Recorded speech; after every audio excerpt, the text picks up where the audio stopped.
The turn of the 20th century saw Japan emerge from a period of rapid modernization and industrialization. This transformation was marked by significant advancements in technology, infrastructure, and military capabilities. The island nation, once isolated, was now a formidable power in East Asia. Its newfound strength was evident in its growing influence and military presence in the region. Fueled by a potent mix of nationalism and a desire for resources, Japan set its sights on expansion. The government and military leaders believed that acquiring new territories was essential for the nation's continued growth and security. Korea and Manchuria, strategically important and rich in resources, became the prime targets of these imperial ambitions. These regions offered not only valuable natural resources, but also strategic military advantages. Japan's victory in the Russo-Japanese War in 1905 solidified its dominance in the region and paved the way for the annexation of Korea in 1910. This victory was celebrated as a major achievement and a testament to Japan's growing power. This annexation marked the beginning of a dark era for both Korea and Manchuria, one that would last for 35 years. The impact of Japanese rule would be felt deeply, affecting the lives and futures of countless individuals in these regions. The Japanese occupation was built on the premise of Japanese superiority, a belief deeply ingrained in their military and political strategies, and the perceived inferiority of the colonized people. This notion was used to justify the harsh treatment and subjugation of the Korean population. This ideology permeated all aspects of life in Korea and Manchuria, justifying the brutal policies of assimilation and exploitation that characterized this period. The Japanese enforced strict regulations to control every facet of daily life. Korean culture and language were systematically suppressed, replaced with Japanese counterparts.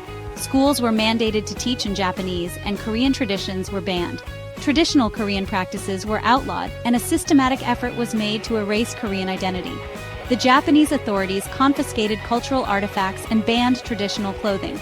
This policy of cultural erasure was ruthlessly enforced, leading to the loss of countless cultural treasures and traditions. Temples were destroyed, books were burned, and the Korean way of life was systematically dismantled. Image: a black and white photo of a Korean family forced to adopt Japanese names and clothing during the occupation. The parents look apprehensive, while their young son wears a Japanese school uniform and hat, a blank expression on his face. Caption: Forced assimilation, a Korean family during the occupation. The Japanese viewed Manchuria as a land ripe for exploitation. They established a puppet state, Manchukuo, in 1932, to control the region's vast resources. Manchuria's fertile land and abundant mineral deposits were seen as crucial for fueling Japan's growing military machine.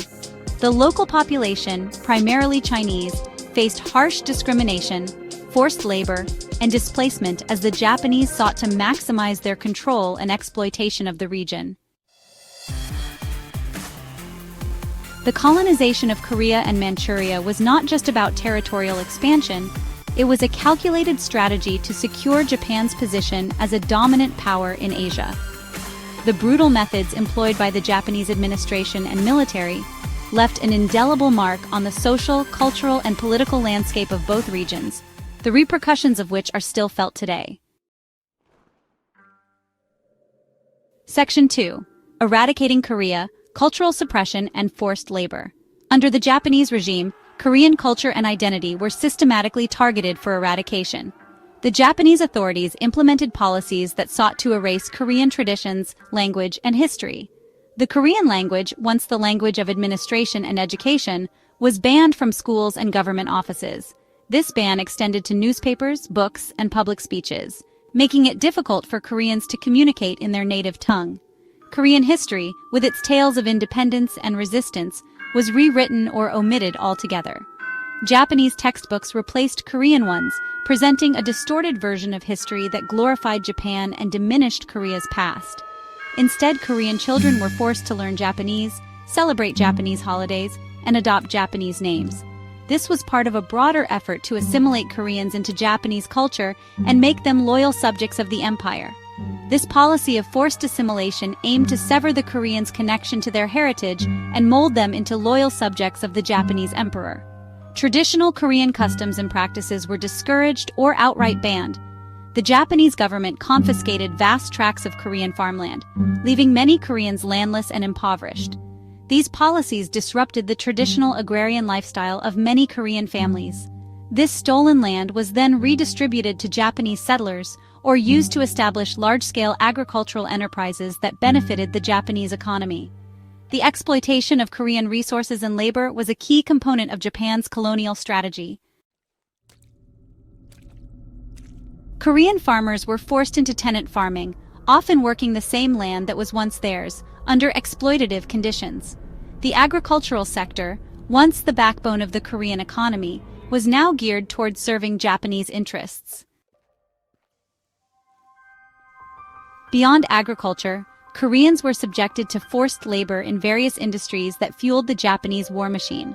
They toiled in mines, factories, and construction sites, often enduring dangerous and inhumane working conditions. Wages were meager, and abuse was rampant. Thousands of Koreans perished due to overwork, disease, and malnutrition. The Japanese viewed Koreans as a disposable workforce, expendable in their pursuit of imperial ambitions. The systematic dismantling of Korean culture and the exploitation of Korean labor were two sides of the same coin. The Japanese sought to not only control the physical territory of Korea, but also to subdue its people, to crush their spirit and erase their identity. This period left deep scars on the Korean psyche, fueling a resentment and resistance that would eventually culminate in the fight for independence.